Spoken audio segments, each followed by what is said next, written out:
Dans cette vidéo, je te propose de prouver le résultat le plus connu en réduction, le théorème de Cayley-Hamilton, qui dit que le polynôme minimal divise le polynôme caractéristique.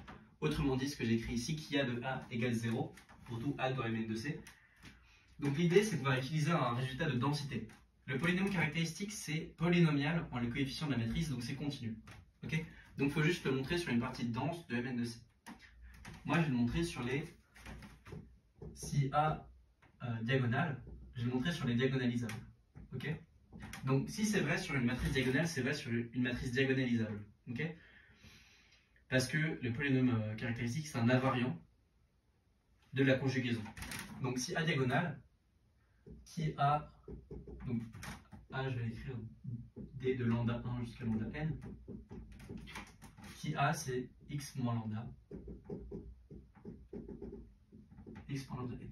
Okay, et en fait, pi a, donc a, on va l'écrire lambda 1, lambda n. En fait, pi a, ça va être le produit lambda i distinct de x moins lambda i. Ok, enfin, c'est clair que ce polynôme-là annule a. Et c'est aussi clair que si j'ai une valeur propre de ma matrice, alors ça va être une racine du polynôme minimal. Ok, ça, je te le laisse prouver en exo. En tout cas, ça prouve que le polynôme minimal de a, c'est ça. Sauf que le produit des lambda i distincts, x moins lambda i, divise celui-là, donc c'est terminé. Alors juste une petite précision, le polynôme minimal, contrairement au polynôme caractéristique, n'est pas du tout continu. Une raison de voir ça, si tu peux dire moralement que les matrices de la forme CP, donc la forme 1 jusqu'à moins A0, machin, les matrices semblables à une matrice compagnon, c'est dense dans mn de c. Ça, c'est un fait. Et ces matrices-là, tu peux montrer que leur polynôme caractéristique il est égal à leur polynôme minimal, donc de degré n. Donc si le polynôme minimal était continu, tous les polynômes minimaux seraient de degré n, ce qui est faux. Okay, donc, petite parenthèse là-dessus, le polynôme minimal, c'est pas du tout continu. En fait, on peut montrer que les points de continuité du polynôme minimal, c'est exactement les matrices semblables à CP, pour un certain polynôme P. Ok, donc j'ai montré ça sur mes matrices diagonalisables. Mais en fait, les matrices diagonalisables, c'est dense dans mn de c.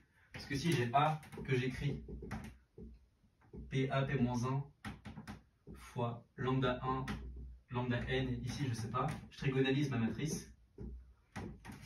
En fait, si j'ajoute un petit peu aux coefficients qui sont pas distincts les uns des autres, donc je considère lambda 1 plus 1 sur n,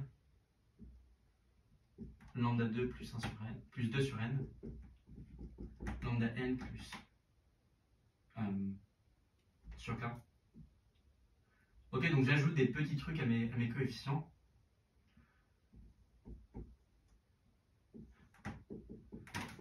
Bah, si j'ajoute ça, il existe un cas tel que ces coefficients-là soient tous distincts. Il en existe une infinité. Pour tous ces cas-là, tels que les lambda i soient tous distincts, là j'ai une matrice qui est diagonalisable. Et ça, c'est clair que ça tend vers PA, P-1, K infini. Ok, donc là, j'ai juste montré la densité des matrices diagonalisables. Je sais que ça marche pour les matrices diagonalisables. Je sais que le polynôme minimal est continu. Donc le fait que Kia s'annule sur A est vrai partout, sur toute la mn de c. Ce qui conclut.